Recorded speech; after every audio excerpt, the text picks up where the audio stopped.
আমরা একসাথে একটা সুন্দর বাংলাদেশ আমরা বিনির্মাণ করব। ভারতীয় যে আধিপত্য সেটি এখনো পর্যন্ত বাংলাদেশে বাংলাদেশের প্রত্যেকটি প্রান্তে এখনো পর্যন্ত রয়ে গিয়েছে।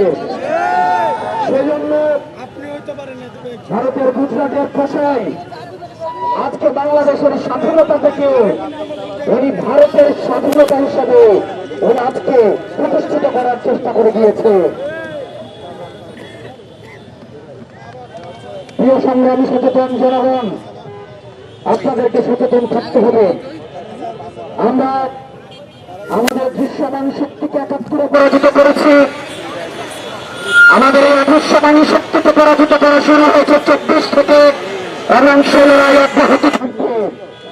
বাংলাদেশের প্রত্যেকটি প্রান্ত থেকে ভারতীয় আধিপত্যবাদের শেষ বীজটাকে আমরা উৎপাদন করার মাধ্যমে বাংলাদেশের চূড়ান্ত স্বাধীনতা আমরা অর্জন করব। সে পর্যন্ত আপনারা ঐক্যবদ্ধ থাকবেন। আমরা একসাথে একটা সুন্দর বাংলাদেশ আমরা বিনির্মাণ করব। আপনারা ভালো থাকবেন, সুস্থ থাকবেন। আসসালামু আলাইকুম ওয়া রাহমাতুল্লাহি ওয়া বারাকাতুহু।